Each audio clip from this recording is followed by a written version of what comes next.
ด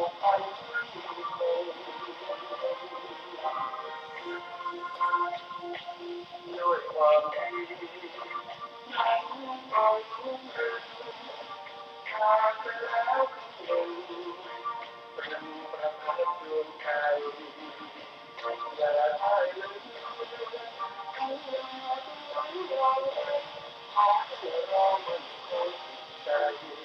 ก้าวไปสร้างความฝัน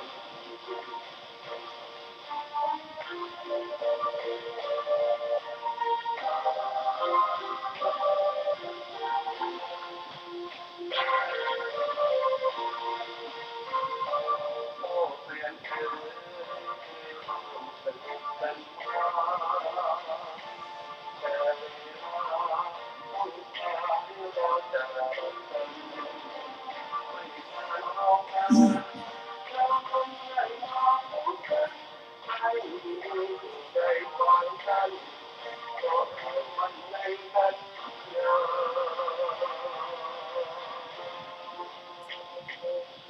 เป็นคืน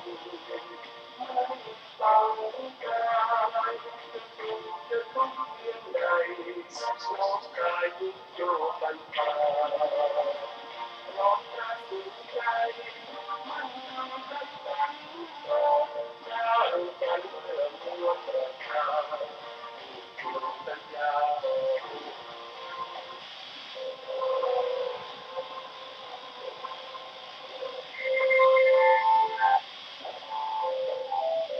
ท่านกำลังติดตามรับฟังสถานีวิทยุกระจายเสียงพระพุทธศาสนาแห่งชาติและสังคม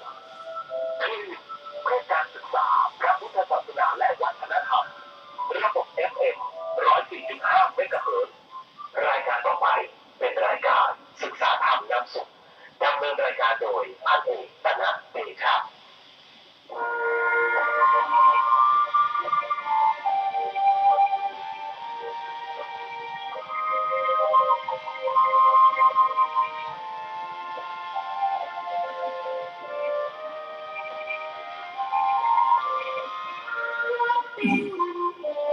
เป็นสถานเล่นที่งานของประชาจัดงานทำด้วยร่มกายใหญ่รวมประชาฉันที่ทาราแห่งทัพใจพระประธานเมื่อเช่นชำรุงพระองค์ละโอกเพื่อลองขอปัดโลกเสียงใจให้เราจงเกิดวันวันน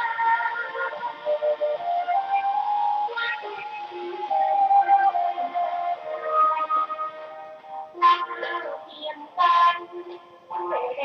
งพัฒนาเพื่อทรงให้ทุกวันจิตใจวันเวลาตั้งหลักแต่ฉันสังคมตั้งวันงานรีบพัฒนา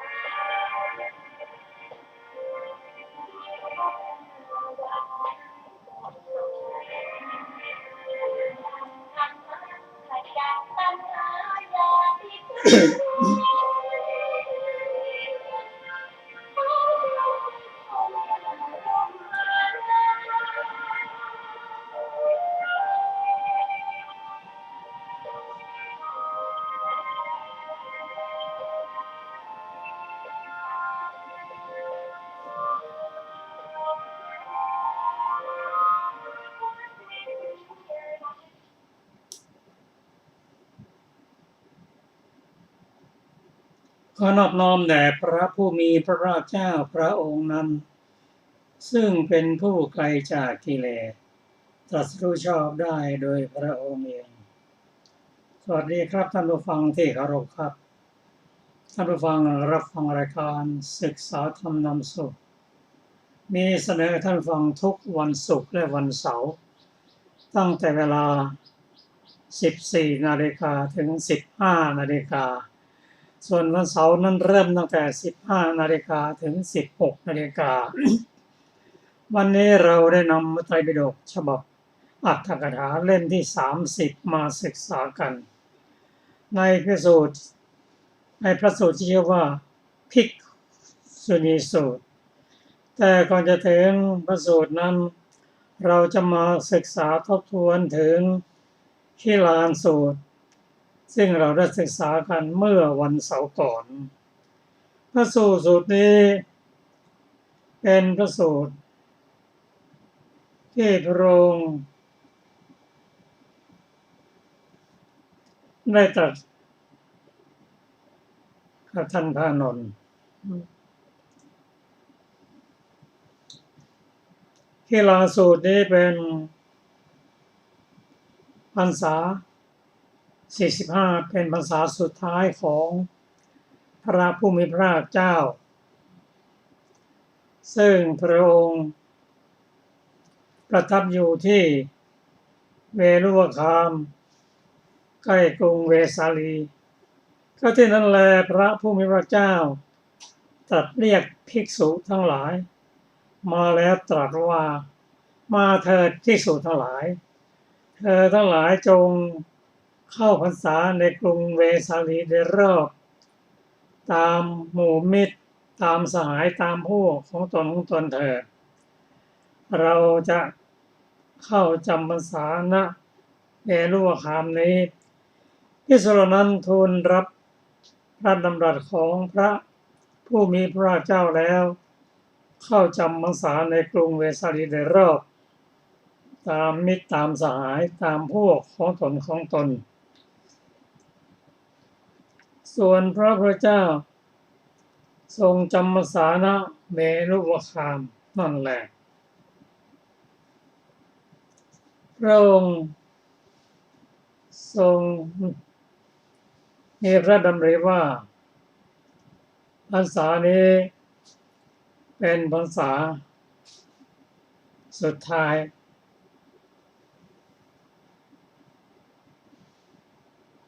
พระองค์ไม่ปรารถนาที่จะให้ภิกษุจำพรรษาห่างพระองค์เพราะเพื่อสงสัยอะไรก็ได้ไปทูลถามปัญหาของพระองค์ในระหว่างเข้าพรรษานี้พระพุทธเจ้าทรงอาพาธอย่างแรงจวนเจียนจะสิ้นพระชนม์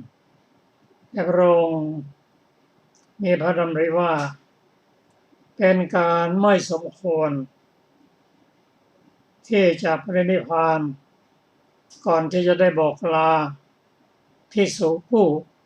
อุปถากและภิกษุอื่นและภิกษุที่จะทูลถามปัญหาก็จะได้พบพระองค์ไม่ห่างจากพระองค์อันนี้เป็นพระมหากรุณาธิคุณของพระองค์ ในระหว่างจำพรรษานั้นที่พระองค์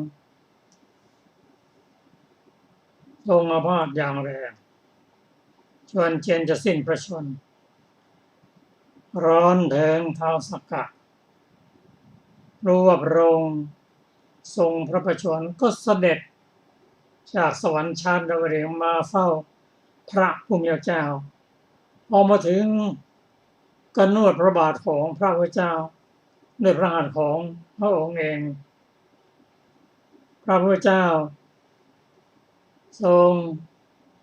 ตรัสถามว่านั่นใครท้าวสักกะกราบทูลว่าข้าพระองค์ท้าวสักกะมาเพื่อบำรุงพระองค์พระพุทธเจ้าตรัสว่าโอ้ท้าวสักกะกลิ่นของมนุษย์นั้นย่อมเป็นเหมือนกลิ่นศพของเทวดากลับไปเถิดท้าวสักกะเรามีภิกษุผู้อุปถากผู้ดูแลอยู่ ท้าวสักกะกราบทูลว่า ข้าพระองค์ขออุปถากพระองค์เกลียนศีลของพระองค์นั้นนะไปไกลถึงสวรรค์ชั้นดาวดึงส์ข้าพระองค์จะดูแลพระพุทธเจ้าเองแม้พระบางคนหนักเท้าสกะก็เอาทูลไว้บนศีรษะเอาไปทิ้งไม่มีความรังเกียจอย่างไรเลยมีการบำรุงนวดเป็นจนพระพุทธเจ้ามีพระอาการดีขึ้นเท้าสกะจริงกลับพอรุ่งเช้าพระองค์เสด็จไปบิณฑบาต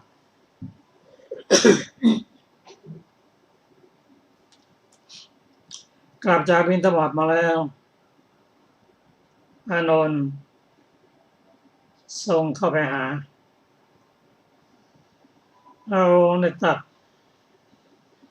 กับพระอานนท์ว่าอานนท์เราเป็นผู้แก่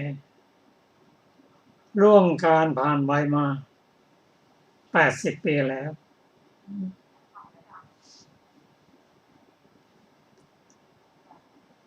พระองค์ตรัส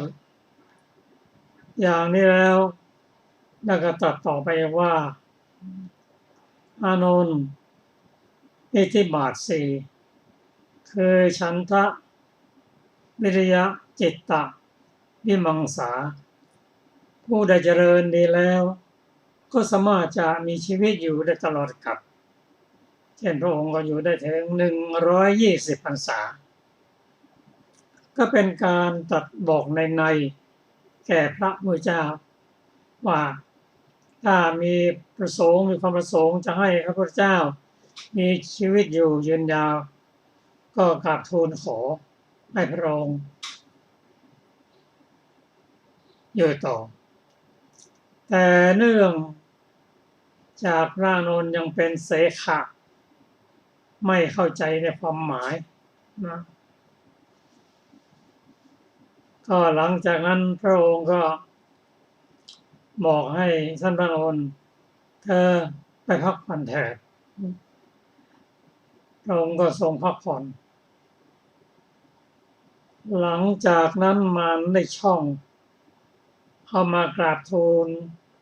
ขอให้พระองค์เสด็จดับขันปรินิพพานเสียเถิดเพราะว่าสิ่งที่พระองค์ได้ตรัสไว้ว่าพระองค์จะไม่ปรินิพพานตราบใดที่ภิกษุบริษัททั้ง 4นั้นยังไม่ได้เรียนรู้ไม่เข้าใจยังไม่ได้ปฏิบัติธรรมสมควรแก่ธรรมพระองค์ยังไม่เสด็จดับขันปรินิพพานอันนี้เป็นข้อที่ 1ข้อที่ 2ตราบใดที่ภิกษุณีอุบาสกอุบาสิกาผู้ได้ศึกษาเรียบร้อยแล้วยังไม่ได้ประกาศข่าว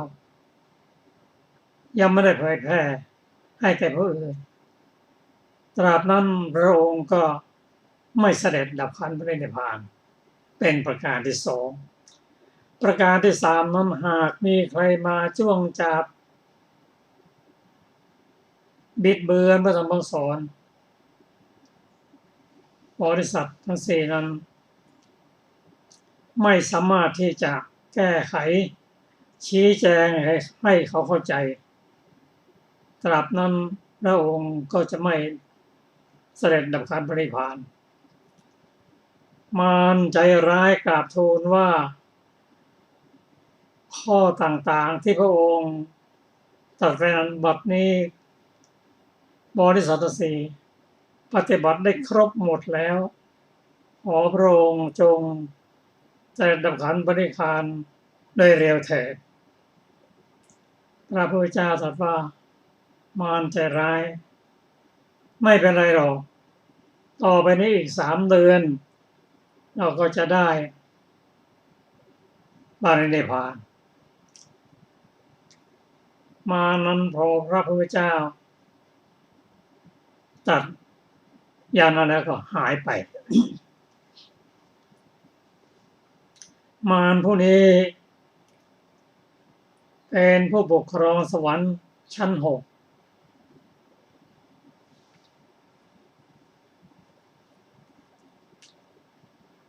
มารกราบทูล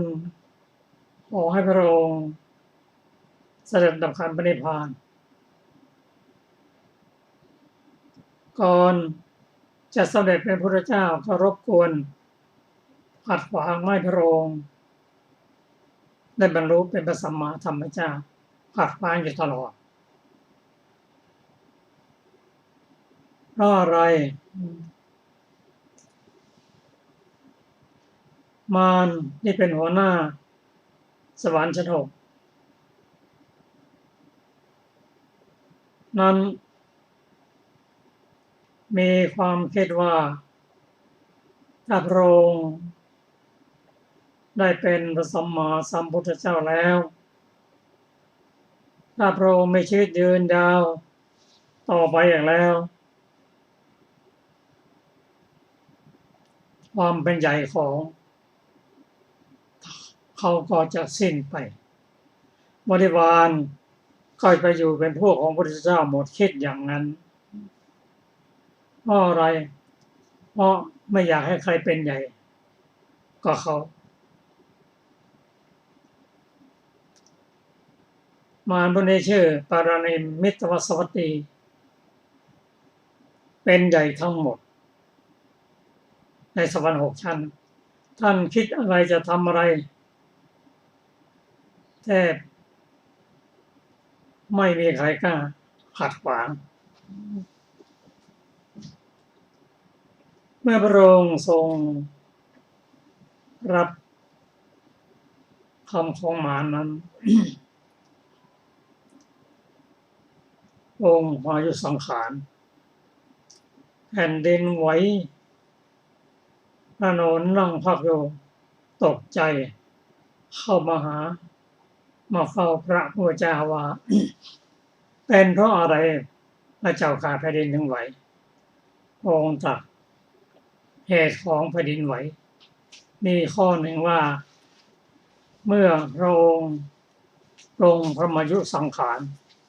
แผ่นดินจึงไหวท่านพระนนท์ทรงทราบอย่างนั้น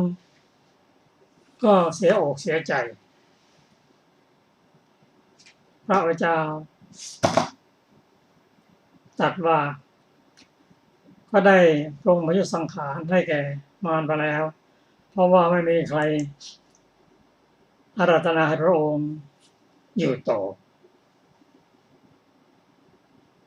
หลังจากนั้นพระพุทธเจ้าได้แสดงธรรมให้แก่ท่านพระนนท์ว่าอานนท์เธอจงมีตนเป็นเกาะมีตนเป็นที่พึ่งมีธรรมเป็นเกาะมีธรรมเป็นที่พึ่งอย่ามีสิ่งอื่นเป็นที่พึ่งอยู่เลยอานนท์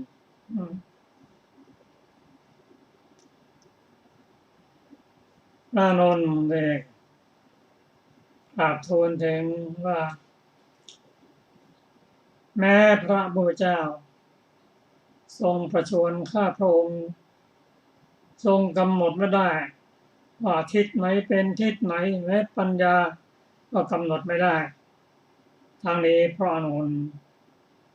เป็นอุปถากชั้นเลิศ พระองค์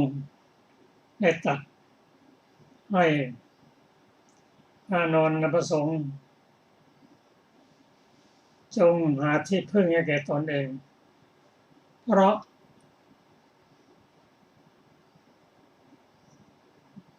ในปัจจุบันถึงแม้จะมีพระทรงพระชนอยู่ก็ไม่ได้ปรารถนาที่จะเป็นใหญ่ในหมู่สงฆ์ไม่ปรารถนาที่จะบริหารสงฆ์ไม่ปรารถนาให้สงฆ์ยกย่องเชิดชูเพราะข้อสำคัญสิ่งสำคัญก็คือธรรมะที่พระองค์แสดงให้นั้นหมดแม้ในไม่มีแม้แต่ในกำมือให้หมด ต่อนนี้ไปเธอก็ต้องหาที่พึ่งของตัวเองแล้วมีตนเป็นเกาะมีตนเป็นที่พึ่งมีธรรมเป็นเกาะมีธรรมเป็นที่พึ่งไม่มีสิ่งอื่นเป็นที่พึ่งอยู่นั่นก็คือภิกษุย่อมเจริญสติปัฏฐานสี่พิจารณากายเวทนาจิตและธรรมมีความเพียรมีสติมีสัมปชัญญะกำจัดอภิชฌาและโทมนัสในโลกเสียได้นั่นแหละจะเป็นที่พึ่งของเธอนี่เป็นข้อใหญ่ใจความของขีฬานสูตรรายละเอียดนั้นท่านสามารถไปศึกษาเพิ่มเติมได้ในพระไตรปิฎกเล่มที่30หน้าประมาณ390ต่อไปนี้เราจะได้มาศึกษาถึงเรื่องภิกษุณีสูตรที่เราได้ศึกษากันมาเมื่อวันเสาร์ก่อนซึ่งพระสูตรนี้ท่านพระนนท์ได้เข้าไปหาท่านเหล่าภิกษุณี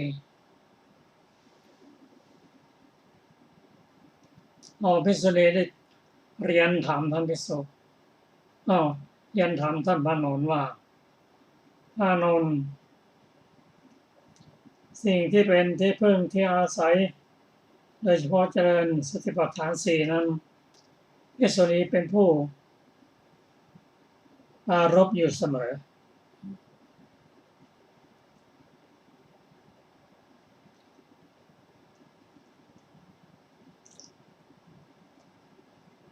ก็ภิกษุณีก็ท่านพระนนท์ได้ตอบว่าเป็นอย่างนั้นเพราะผู้ที่มีจิตปรารภสติปัฏฐานสี่นั้น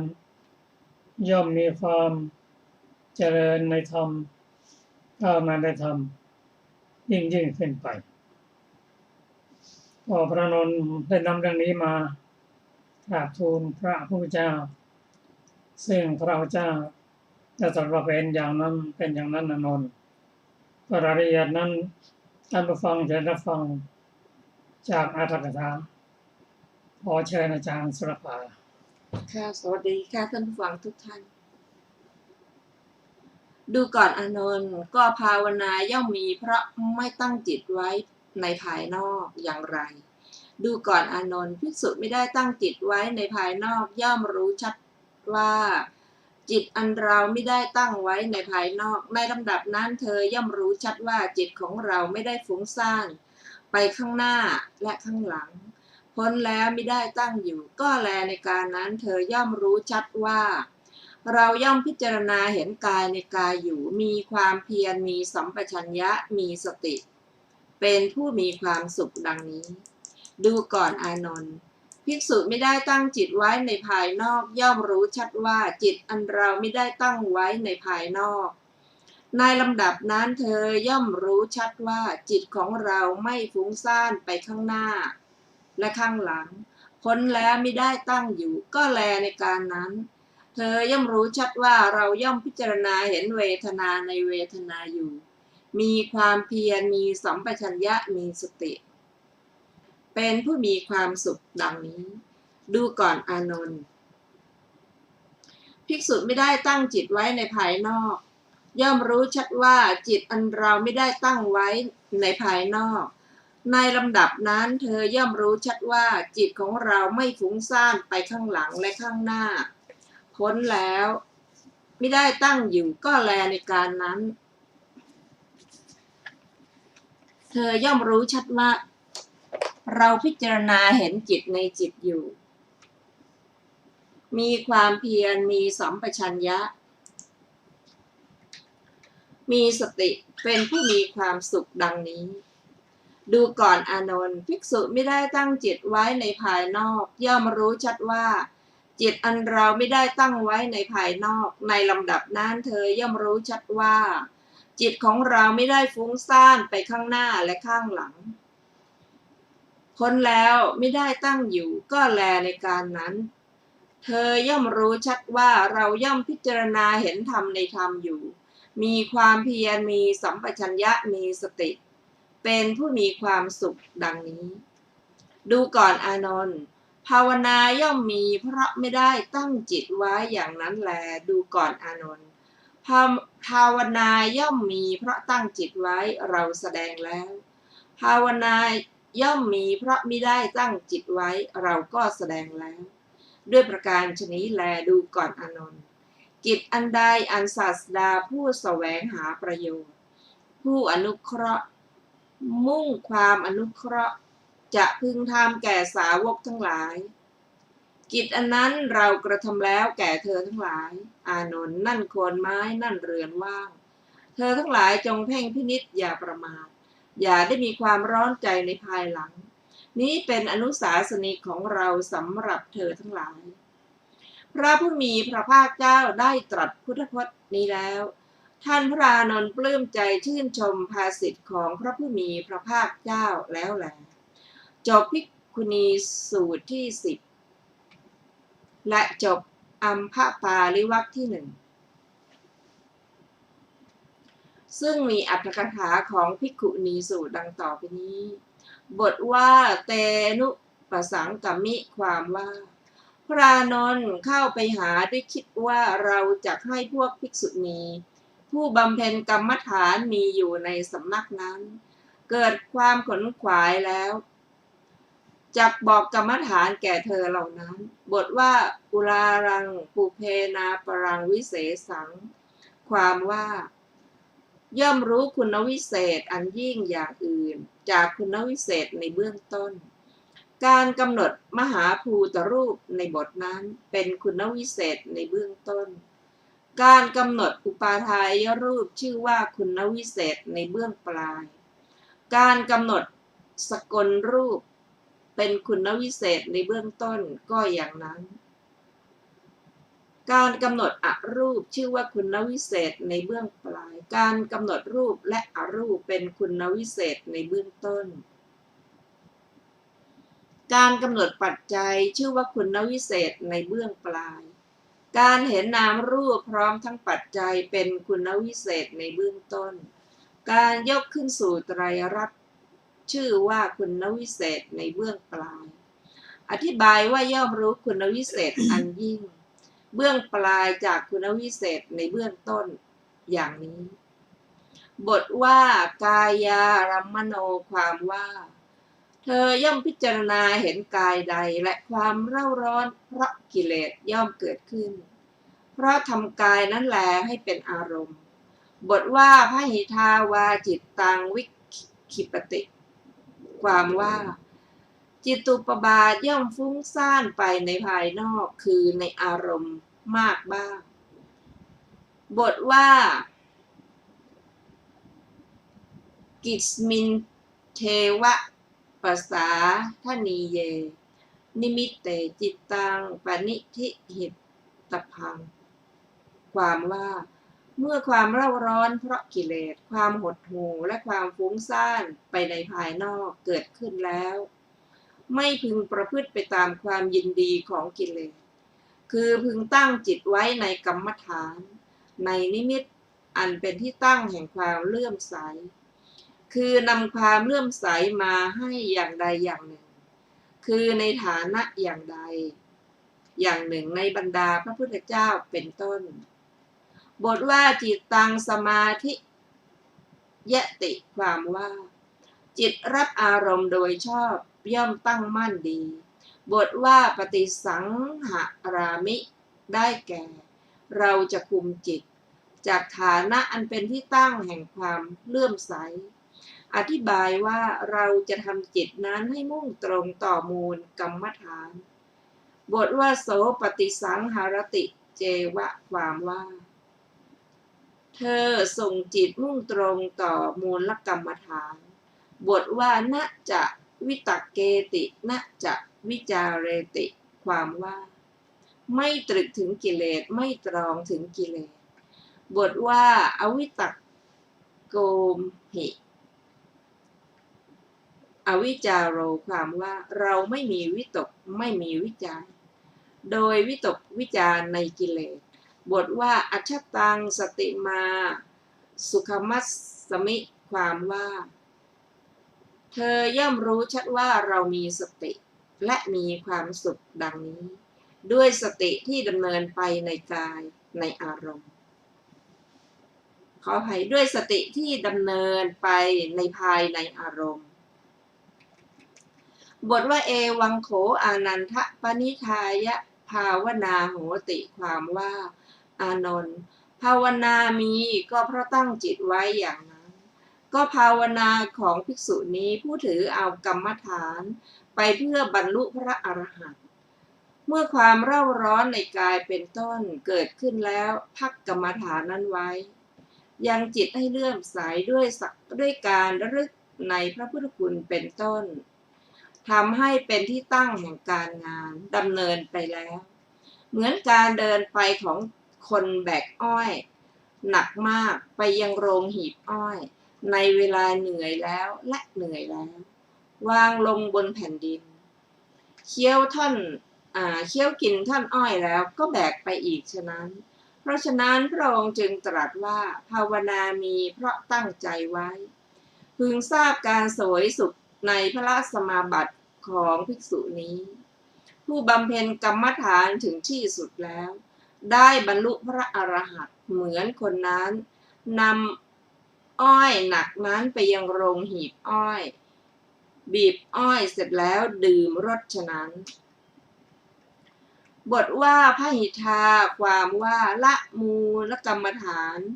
ไปในอารมณ์อื่นภายนอกบทว่าอัปปนิทายะแปลว่ามิได้ตั้งจิตไว้ในบทว่าอัฏฐปัจฉาปุเรอัตขิตังวิมุตตังอัปปนิหิตันติปชานาตินี้พึงทราบความหมายด้วยอำนาจกรรมฐานบ้างด้วยอำนาจสรีระบ้างด้วยอำนาจเทศนาบ้างในบทเหล่านั้นพึงทราบให้กรรมฐานก่อนความเชื่อมั่นต่อกรรมฐานชื่อว่าข้างหน้าพระอรหันต์ชื่อว่าข้างหลังในธรรมเหล่านั้นภิกษุรูปนั้นถือเอามูลกรรมฐานไม่ปล่อยโอกาสให้ความเร่าร้อนในกิเลสความหดหู่หรือความฟุ้งซ่านไปในภายนอกเกิดขึ้นได้เมื่อเริ่มวิปัสสนามีจิตมั่นไม่ติดย่อมบรรลุพระอรหันต์เหมือนเทียมโคที่ฝึกดีให้แล่นไปและเหมือนใส่ลิ่มสี่เหลี่ยมที่ถักไว้ในช่องสี่เหลี่ยมภิกษุรูปนั้นชื่อว่าย่อมรู้ชัดว่าจิตไม่ฟุ้งซ่านไปข้างหลังและข้างหน้าพ้นแล้วมิได้ตั้งอยู่ด้วยอำนาจความเชื่อมั่นในกรรมฐานกล่าวคือข้างหน้าและพระอรหันต์กล่าวคือข้างหลังส่วนในสรีระข้อปลายนิ้วเท้าชื่อว่าข้างหน้ากะโหลกศีรษะชื่อว่าข้างหลังในสองอย่างเหล่านั้นภิกษุรูปใดมุ่งมั่นในกระดูกข้อปลายนิ้วเท้าเมื่อกำหนดกระดูกด้วยอำนาจการกำหนดสีสันฐานทิศโอกาสเหมือนฟาดฟ่อนข้าวเหนียวห้ามความเกิดแห่งความเร่าร้อนเพราะกิเลสในระหว่างเป็นต้นบำเพ็ญภาวนาไปจนถึงกะโหลกศีรษะภิกษุรูปนั้นชื่อว่าย่อมรู้ชัดว่าจิตของเราไม่ฟุ้งซ่านไปข้างหลังและข้างหน้าพ้นแล้วไม่ได้ตั้งอยู่ได้อำนาจแห่งข้อนิ้วปลายเท้ากล่าวคือข้างหน้าและแห่งกะโหลกศีรษะกล่าวคือข้างหลังแม้ในเทศนาผลทั้งหลายชื่อว่าข้างหน้าด้วยอาการ32มัทธลุงคังมันสมองชื่อว่าข้างหลังในสองอย่างเหล่านั้นภิกษุรูปใดมุ่งมั่นในผมกำหนดจับผมเป็นต้นด้วยอำนาจสีสันฐานทิศโอกาสห้ามความเกิดแห่งความเร่าร้อนในกิเลสในระหว่างบำเพ็ญภาวนาไปจนถึงมันสมองภิกษุรูปนั้นชื่อว่าย่อมรู้ชัดว่าจิตของเราไม่ฟุ้งซ่านไปข้างหลังและข้างหน้า พ้นแล้วไม่ได้ตั้งอยู่ด้วยอำนาจผมกล่าวคือข้างหน้าและแห่งมันสมองกล่าวคือข้างหลังบทว่าเอวังโขอานันทะอัปปนิชายะภาวนาโหติความว่าดูก่อนอานนท์ภาวนาย่อมมีเพราะไม่ได้ตั้งจิตไว้อย่างนี้ก็กรรมฐานภาวนาของภิกษุนี้ย่อมเป็นไปเพราะห้ามความเกิดขึ้นแห่งความเร่าร้อนทางกายเป็นต้นแห่งการเริ่มภาวนาเพื่อบรรลุพระอรหันต์เหมือนคนได้น้ำอ้อยงบหนักเมื่อนำไปยังเรือนของตนไม่พักในระหว่างเคี้ยวกินก่อนน้ำอ้อยงบเป็นต้นที่ใส่ไว้ในพกย่อมยังเข้าไปในบ้านของตนเพราะฉะนั้นพระองค์จึงตรัสว่าภาวนาย่อมมีเพราะไม่ได้ตั้งจิตไว้พึงทราบการเสวยความสุขในพระราชสมาบัติของภิกษุนี้ผู้บำเพ็ญกรรมฐานถึงที่สุดแล้วบรรลุพระอรหันต์เหมือนคนนำน้ำอ้อยงบหนักไปยังบ้านของตนแล้วบริโภคพร้อมด้วยพวกญาติฉะนั้นในพระสูตรนี้ตรัสบุพภาควิปัสสนาคำที่เหลือในบททั้งปวงง่ายทั้งนั้นแลจบอรรถกถาภิกขุณีสูตรที่10และจบอรรถกถาอัมพปาลิวรรคที่1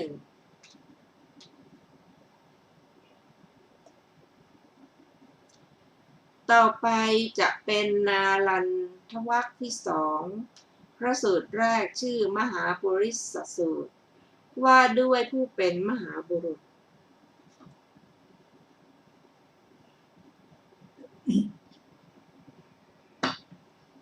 สาวัตถีนิทานครั้งนั้นท่านพระอานนท์เข้าไปเฝ้าพระผู้มีพระภาคเจ้าถึงที่ประทับภาษาลิบุตรครั้งนั้นภาษาลิบุตรขออภัยค่ะครั้งนั้นท่านพระสารีบุตรเข้าไปเฝ้าพระผู้มีพระภาคเจ้าถึงที่ประทับถวายบังคมพระผู้มีพระภาคเจ้าแล้วนั่งณที่ควรส่วนข้างหนึ่งครั้นแล้วได้ทูลถามพระผู้มีพระภาคเจ้าว่าข้าแต่พระองค์ผู้เจริญที่เรียกว่ามหาบุรุษดังนี้บุคคลจะเป็นมหาบุรุษได้ด้วยเหตุเท่าไรหนอแลพระผู้มีพระภาคเจ้าตรัสว่าดูก่อนสารีบุตรเราเรียกว่ามหาบุรุษเพราะเป็นผู้มีจิตหลุดพ้นเราไม่เรียกว่ามหาบุรุษเพราะเป็นผู้มีจิตยังไม่หลุดพ้นดูก่อนสารีบุตรก็บุคคลเป็นผู้มีจิตหลุดพ้นอย่างไรภิกษุในธรรมวินัยนี้ย่อมพิจารณาเห็นกายในกายอยู่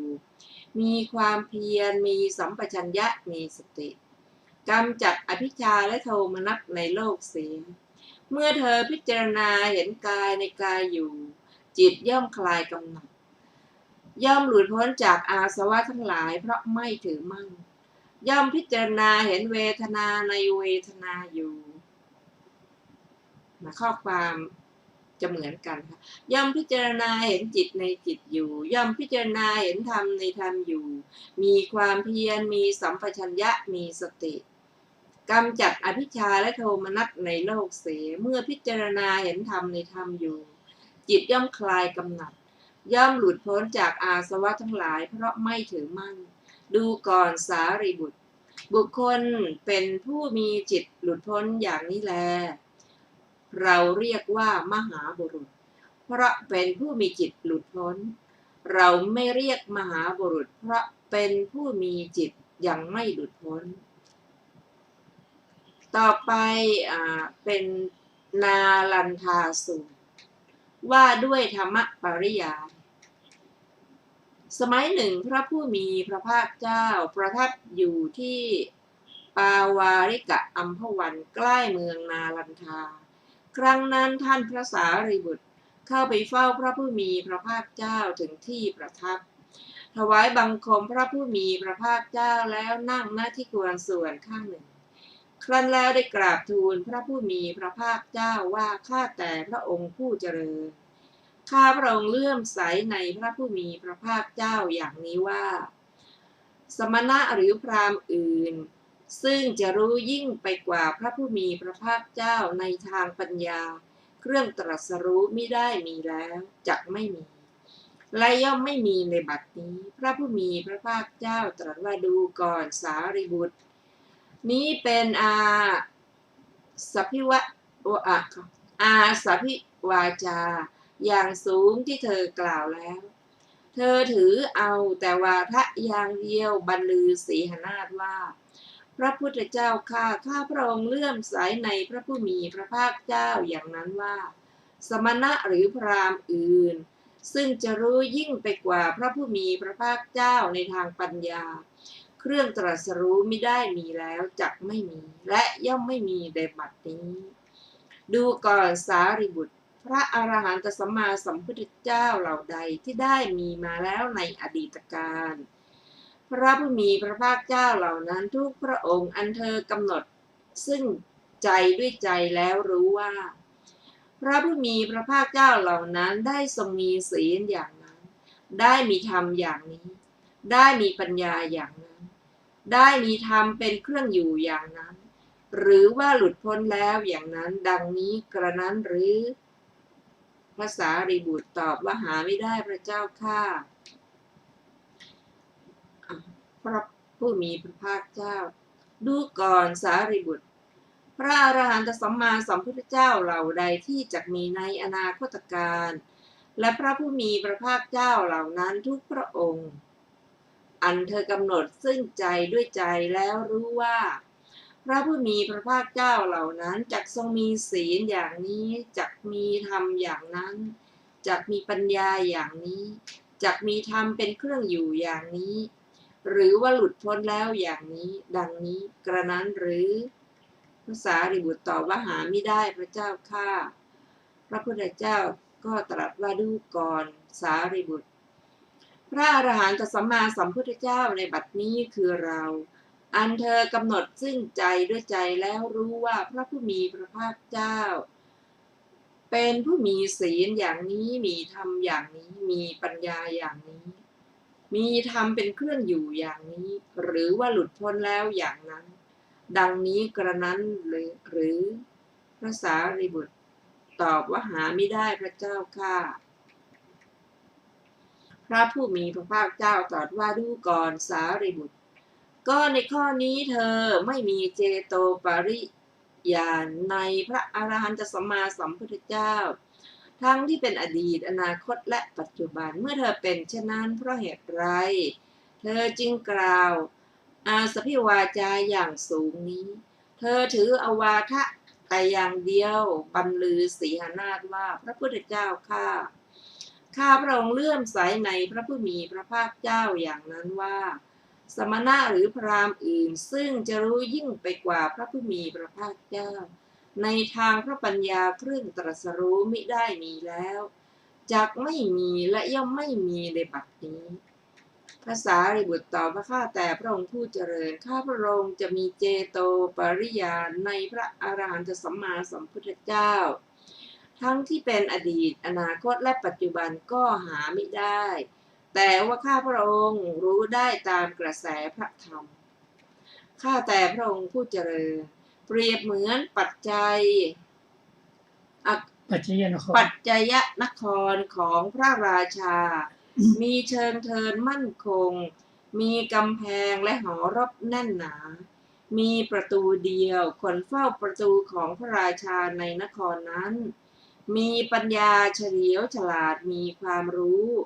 ห้ามคนที่ไม่รู้จัก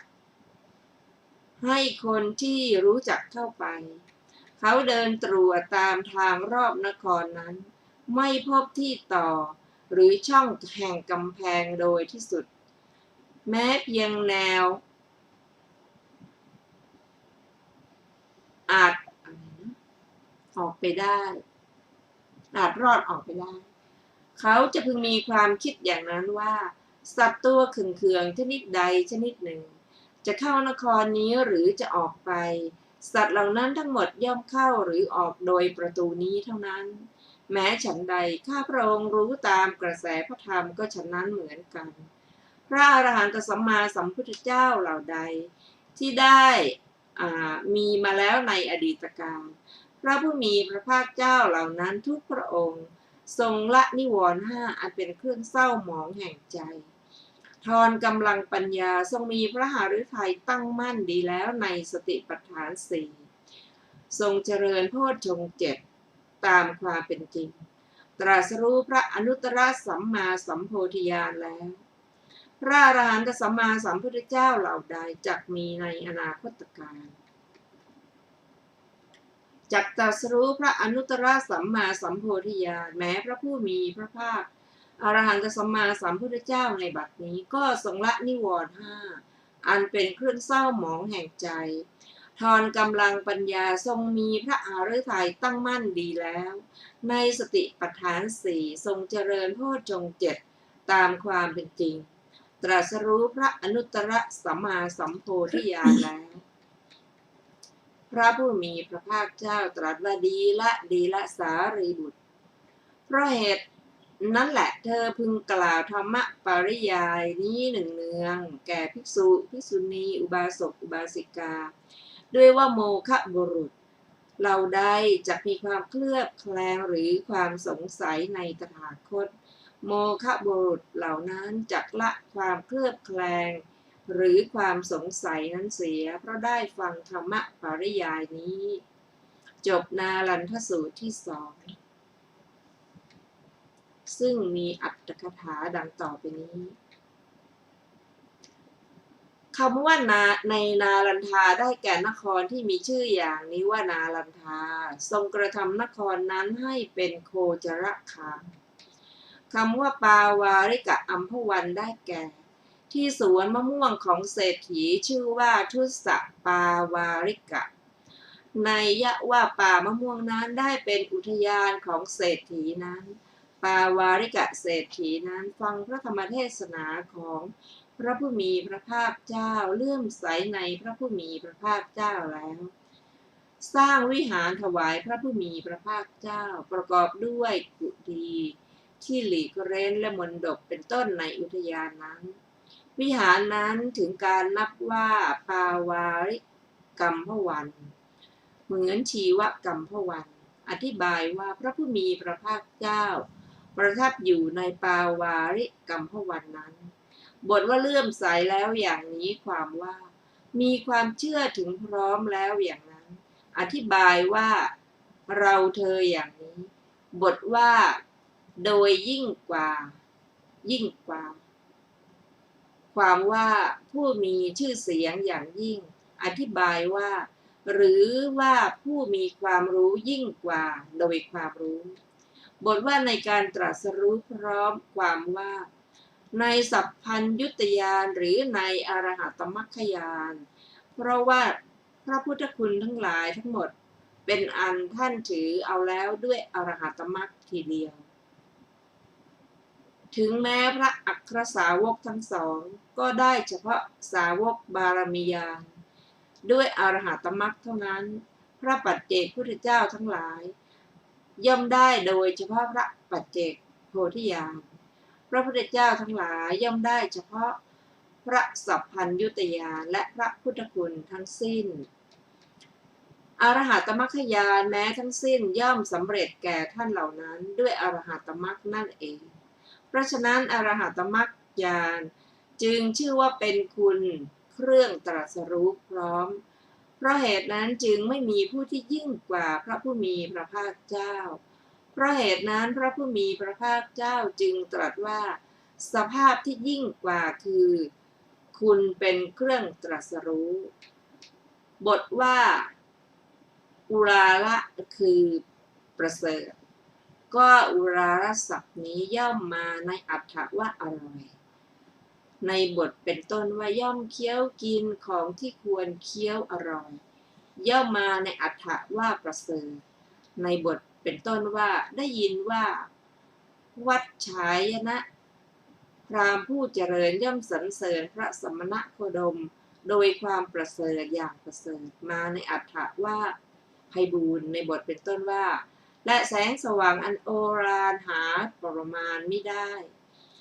อุราละศัพท์นี้นั้นมาแล้วในอรรถะว่าประเสริฐในที่นี้เพราะเหตุนั้นท่านจึงกล่าวว่าบทว่าอุรานได้แก่ประเสริฐบทว่าองค์อาจความว่าไม่หวั่นไหวคือไม่คลอนแคลนเหมือนเสียงโคอุสภะ บทว่าถือเอาโดยส่วนเดียวความว่าไม่กล่าวโดยสืบต่อแห่งอาจารย์ตามที่ได้ยินมาบ้างตามที่ได้ยินมาอย่างนั้นอย่างนี้บ้างด้วยการอ้างตำราบ้างด้วยอาการตรึกตามอาการบ้างด้วยทนต่อความเพ่งแห่งทิฏฐิบ้าง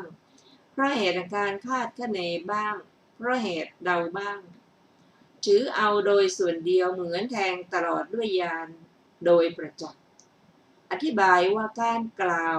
ด้วยการตกลงใจท่านกล่าวไว้แล้วบทว่าบรรลืออย่างสีหะความว่าบรรลืออย่างประเสริฐอธิบายว่าบรรลือแล้วอย่างสูงสุดเหมือนกับสีหะไม่เล่นไม่เหลวไหลเปล่งแล้วบทว่าสารีบุตรประโยชน์อะไรแก่ท่านความว่าปรารภธรรมเทศนานี้เพื่อให้การตามประกอบ